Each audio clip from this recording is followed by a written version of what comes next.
Kisah kali ini diambil dari sebuah animasi 3 dimensi bertajuk Monkey King Hero Is Back yang rilis pada tahun 2015. Yang membuat film ini berbeda dari film Wukong sebelumnya, ya selain mengusung animasi 3D, plot cerita di dalamnya juga sangat orisinil. Cerita dimulai oleh seorang pria yang tengah menceritakan mengenai kisah sang kerasakti bernama Sun Wukong. Sendirian, Wukong bertempur melawan kerajaan langit. Kendati demikian, tidak ada satupun dewa yang mampu mengalahkannya karena kekuatan Wukong yang sangat luar biasa.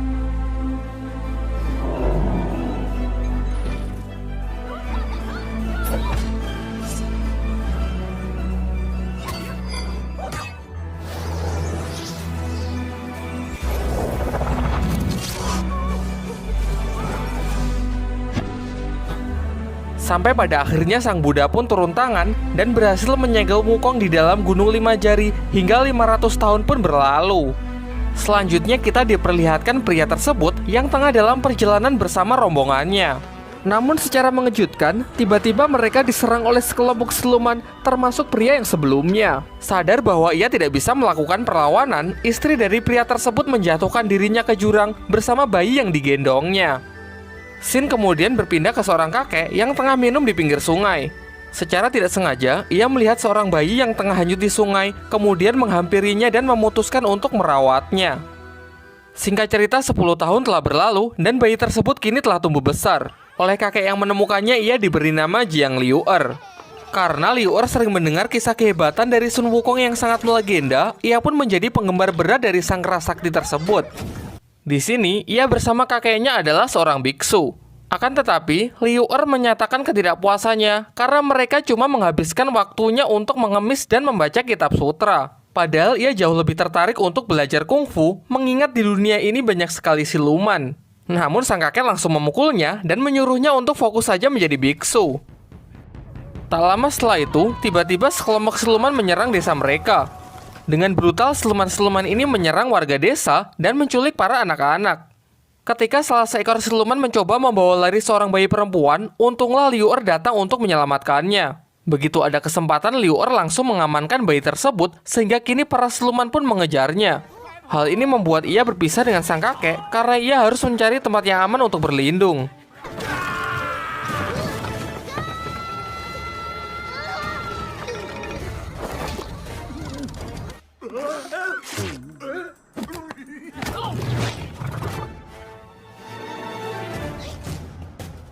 Sampai pada akhirnya Liu'er masuk ke dalam sebuah gua karena para siluman tersebut terus mengejarnya.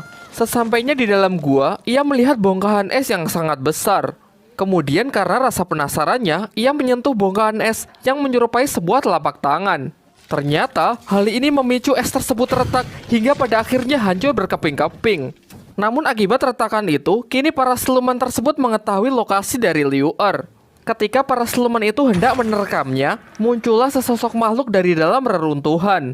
Ternyata ia adalah Sun Wukong yang digenjat di bawah Gunung Lima Jari oleh sang Buddha 500 tahun yang lalu. Meskipun dengan tangan yang masih dirantai, Sun Wukong dapat mengalahkan siluman-siluman tersebut. Setelah itu, tanpa mengucapkan sepatah kata pun, Sun Wukong pun segera meninggalkan tempat itu. Tentu saja Wukong sangat senang karena ia merasa bahwa kini ia telah mendapatkan kebebasannya kembali. Namun ketika ia hendak menggunakan kekuatannya untuk terbang, sisa gelang rantai yang masih berada di tangannya serasa menekan kekuatannya. Gelang itu sangat kuat yang tidak mampu ia hancurkan menggunakan cara apapun. Gelang rantai yang terus menekan kekuatan Wukong jelas merupakan sisa kekuatan dari sang Buddha yang telah menghukumnya. Sementara itu, Liu'er yang mendengar percakapan Wukong dengan sang Buddha mengetahui kalau yang dihadapannya ini adalah sosok kerasakti yang selama ini sangat ia kagumi. Mulailah ia membuntuti Wukong kemanapun ia pergi. Selain itu, ia juga mencerca Wukong dengan pertanyaan-pertanyaan yang selama ini ia dengar dari cerita rakyat.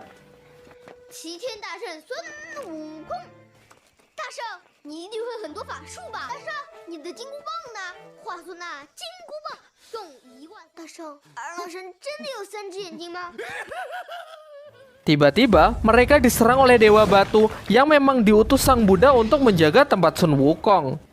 Meskipun di hadapannya adalah Sun Wukong, namun Dewa Batu sama sekali tidak takut karena ia mengetahui bahwa gelang yang di tangan Sun Wukong itu masih menekan kekuatannya.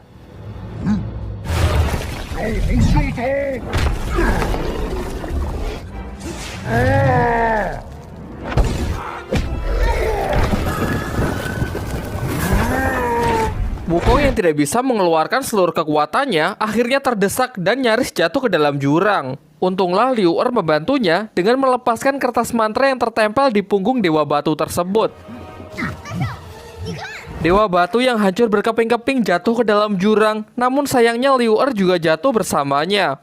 Di sisi lain, para siluman yang telah kembali ke markasnya melaporkan mengenai kemunculan Sun Wukong kepada pimpinannya. Hal itulah yang membuat mereka gagal untuk mendapatkan anak perempuan yang diinginkan. Untuk memastikan apakah ia benar-benar Sun Wukong, sang pimpinan pun mengubah wujud dua anak buahnya demi untuk menjebak mereka.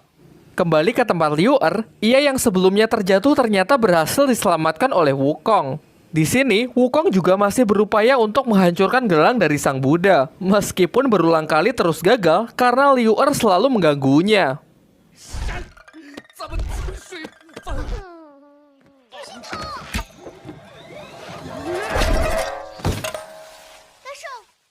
Tiba-tiba, Liu Er merasa kalau ada orang yang sedang mengawasinya. Ia mengikuti instingnya yang membawanya ke sebuah kuil. Di dalam kuil tua itu, ia menemukan seseorang yang tengah menyamar menjadi patung Buddha.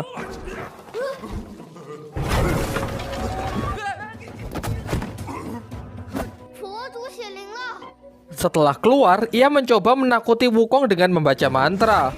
Namun tiba-tiba, orang tersebut malah berubah wujud menjadi seekor siluman babi.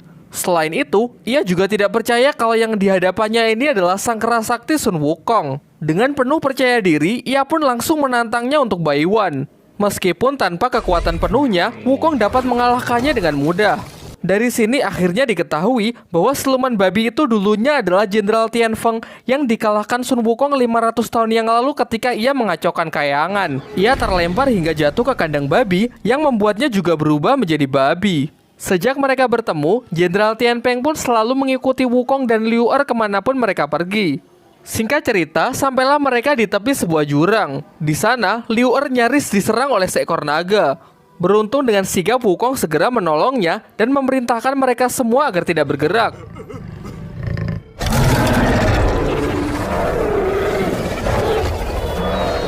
Tidak lama setelah itu, akhirnya naga itu pun meninggalkan mereka. Namun kemudian Wukong memarahi Liu Er karena telah mengusik sang naga yang dapat membahayakan keselamatannya sendiri. Dan karena masih merasa kesal, Wukong pun langsung menarik telinga Tianfeng dan berniat untuk menjatuhkannya ke dalam jurang sebagai makanan dari monster naga. Tiba-tiba sang monster naga muncul kembali, namun kali ini ia tidak melakukan penyerangan dan langsung pergi meninggalkan mereka. Dengan menyaksikan sang naga yang sedang terbang bebas di angkasa, Wukong pun menjelaskan arti kebebasan yang sesungguhnya kepada mereka. Setelah menyelesaikan pidato singkatnya, Wukong pun memutuskan untuk mengantarkan Liu Er dan gadis kecil itu untuk kembali pulang. Di sisi lain, sang kakek ternyata masih hidup dan kini berkelana untuk mencari keberadaan Liu Er. Kembali ke tempat Liu Er, karena hari sudah menjelang malam, mereka pun memutuskan untuk berhenti di sebuah penginapan. Dan tentu saja, penginapan ini adalah jebakan dari para siluman yang sebelumnya telah menyamar menjadi manusia. Meskipun Liu Er dan Jenderal Tianfeng tidak menyadarinya, namun Sun Wukong tidak sedikit pun menurunkan kewaspadaannya. Singkat cerita, mereka pun sepakat untuk menginap karena memang hari sudah larut malam. Sebelum tidur, Liu Er berjanji kepada Wukong bahwa nanti ketika ia kembali, ia akan lebih serius dalam mendalami ajaran Buddha. Kemudian ia akan memohon kepada Sang Buddha agar kekuatan Wukong bisa dikembalikan.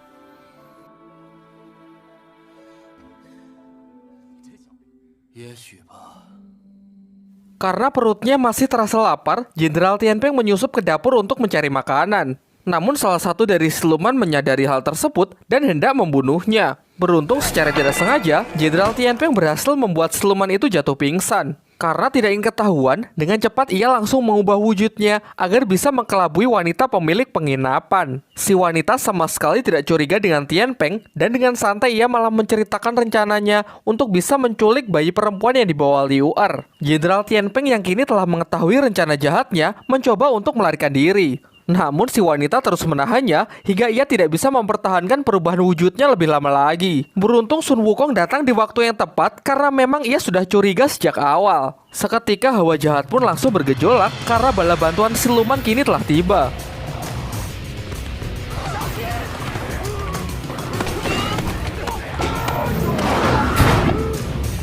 Di saat Wukong disibukkan oleh para siluman, si wanita siluman memanfaatkan kesempatan ini untuk pergi menemui Liu Er, berniat merampas bayi perempuan yang ia bawa. Wukong yang menyadari hal itu, kemudian memerintahkan Tian Peng untuk pergi melindungi Liu Er.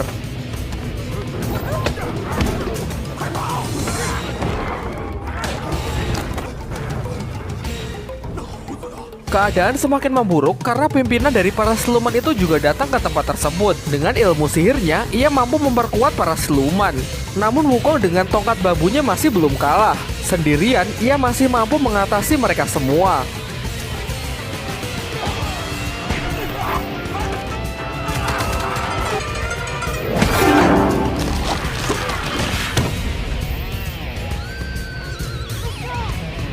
Ketika mereka berpikir sudah berhasil melarikan diri, pemimpin dari para siluman itu datang untuk menculik bayi perempuan yang dibawa Liu Er. Jelas Sun Wukong yang masih belum bisa menggunakan kekuatannya dapat dikalahkan dengan sangat mudah.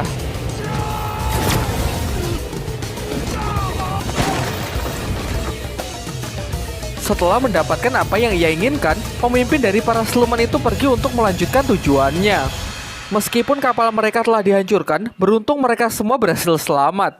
Liu Er yang telah tersadar mengajak Wukong untuk pergi menyelamatkan anak perempuan yang diculik para siluman itu. Namun Wukong menolak dengan mengatakan kalau itu bukanlah urusannya. Ia merasa sama sekali tidak punya tanggung jawab untuk pergi menyelamatkan siapapun.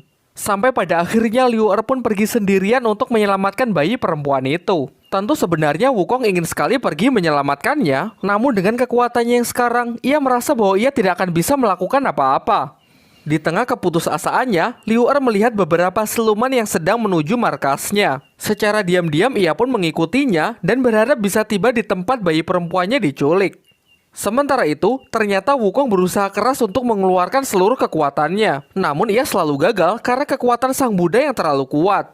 Ketika ia hampir menyerah, ia melihat bayangan Liu Er yang sangat mengaguminya.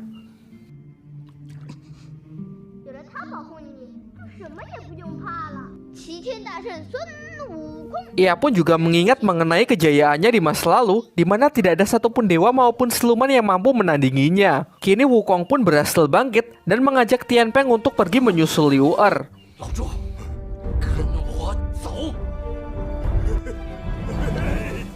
Di markasnya, ternyata bos dari siluman menggunakan para anak-anak untuk menjalankan ritualnya. Di sini kita juga diperlihatkan kalau Liu Er sudah berhasil menyusup ke dalam markas tersebut. Namun sialnya, belum lama masuk ke dalam markas ia sudah ketahuan. Ketika ia nyaris ditangkap, untunglah sang kakek datang untuk menolongnya.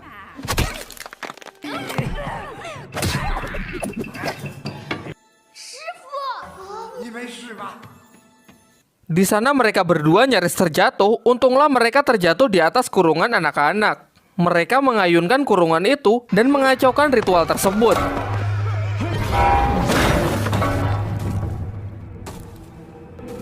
Tentu hal ini membuat pimpinan dari para siluman itu marah dan bertanya kepada Liu Er di manakah Sun Wukong. Karena ia yakin bahwa Sun Wukonglah dalang dibalik semua kekacauan ini. Ketika Liu Er hampir dibunuh, untunglah Wukong bersama Tian Peng datang dengan menaiki monster naga.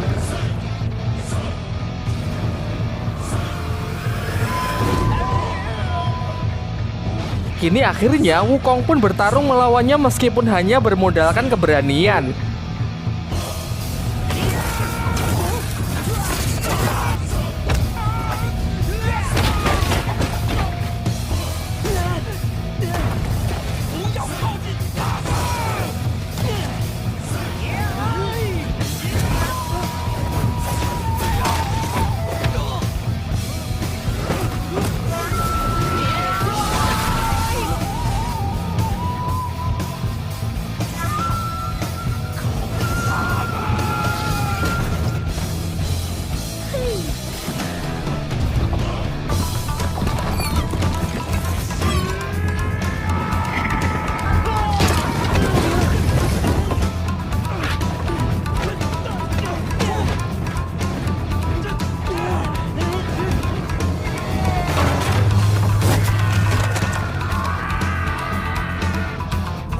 Ketika Wukong dan Liu Er merasa sudah menang karena sang pemimpin siluman telah terjatuh ke dalam jurang, terjadilah gerhana matahari total yang membuat bangkitnya monster di dalam dirinya. Akibatnya ia mengamuk dan menyerang Liu Er secara membabi buta.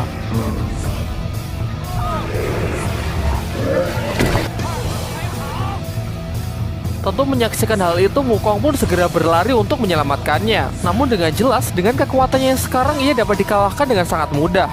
Wukong yang sama sekali tidak punya kesempatan malah digenjat oleh monster itu menggunakan sebuah batu raksasa. Tanpa pikir panjang, Liu Er pun langsung menitipkan anak-anak kepada kakeknya dan dia bersiap untuk membantu Wukong. Tentu Wukong pun sangat marah karena Liu Er sama sekali tidak mendengarkannya untuk segera meninggalkan tempat ini.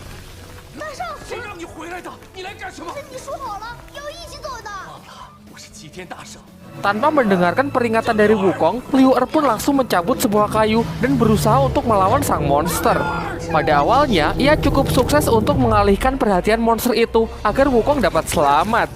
Namun keadaan menjadi semakin memburuk karena monster itu dengan cepat menyerang Liu Er. Dan ketika Wukong terbebas, ia pun sudah terlambat karena monster itu telah menghancurkan tebing di mana Liu Er berpijak.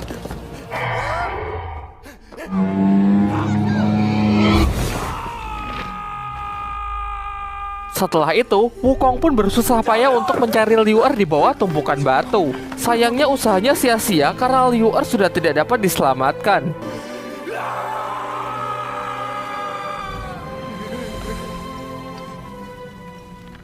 Hal ini memicu emosi Wukong yang sangat tinggi yang memaksanya mengeluarkan seluruh kekuatannya.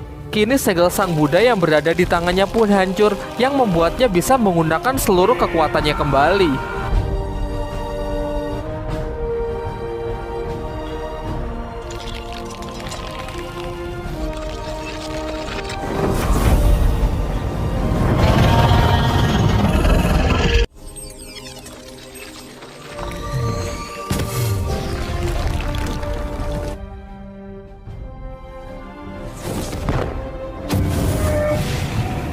Dengan kekuatan penuhnya yang telah kembali, monster itu sama sekali bukanlah lawan yang sulit.